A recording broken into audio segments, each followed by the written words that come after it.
You clear your schedule, get ready, and right before you step out the door, your phone buzzes. You look down and see the text. "Hey, I'm so sorry, but something came up. Can we reschedule?" When a last-minute cancellation like this happens, you're dealing with one of two scenarios. Either a genuine, unavoidable emergency occurred, or she is actively testing your boundaries to see exactly how much disrespect you will tolerate. To handle this, we are going to use a specific psychological countermaneuver known as the void strategy. It is designed to immediately protect your perceived value and shift the dynamic so that the other person has to pursue you. In this exact micro-moment, your instinct is going to push you to act, but your immediate reaction right here permanently sets the tone for the relationship. What you do next decides who holds the power moving forward. The immediate emotional aftermath of getting flaked on is intense. Your adrenaline spikes, and your first impulse is to start typing back right away. Stop. Put your thumb away and do not type anything. If you let anger take over and fire off a long paragraph complaining about your wasted time, you lose the interaction. You expose a complete lack of emotional control and signal that you do not have other options. On the flip side, if you instantly reply with a cheerful, "No worries, when are you free next?" you also lose. You are rewarding bad behavior with immediate validation, and you look desperate for her approval. This diagram illustrates our first parameter, the tactical delay. On the left, we block the instinct to fire off frantic messages. On the right, it starts the clock. You will lock your phone and strictly wait 1 to 2 hours before taking any action.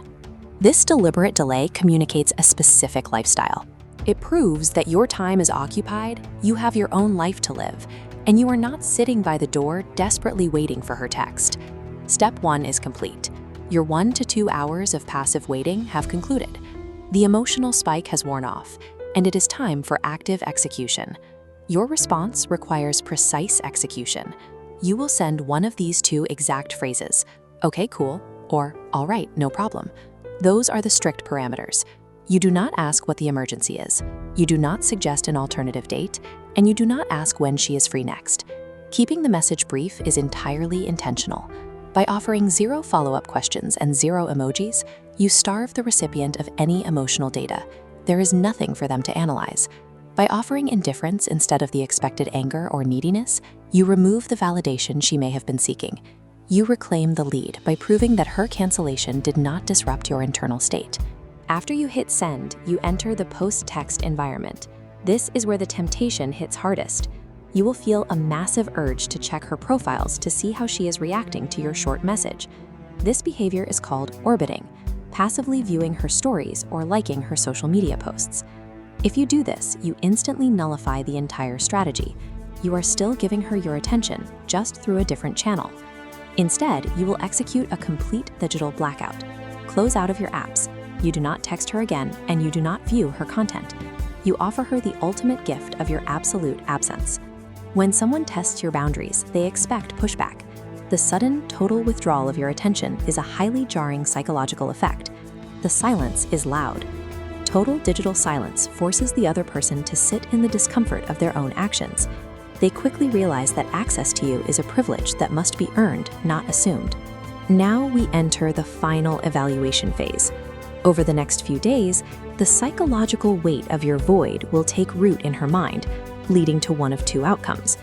This flowchart maps out the two reactions. Path A branches to the left. She feels the acute loss of your attention, realizes she misstepped, and actively reaches out to initiate and schedule a concrete new date. But we also have to look at the second path on this chart. Branching to the right, we see the scenario where she remains entirely silent and never reaches out at all. Path B is actually a highly successful outcome. If she never reaches out, she had low interest from the start. You cleanly filtered out a bad prospect, and you did it without sacrificing your dignity or wasting your time chasing a ghost. A high-value individual never negotiates for basic respect at the table. By creating space, you simply allow the other person to reveal their true level of investment. You have now fully deployed the void strategy. What started as a powerless situation, getting canceled on last minute, is now completely under your control. The ability to walk away from disrespect without a hint of anger or desperation is the ultimate demonstration of your personal value. Put your phone away. You have a cleared schedule, so use it. Go to the gym, see your friends, and invest that saved time directly back into your own life. Controlling your internal response is the first step toward handling social tests without feeling the need to chase. When you master your own reactions, you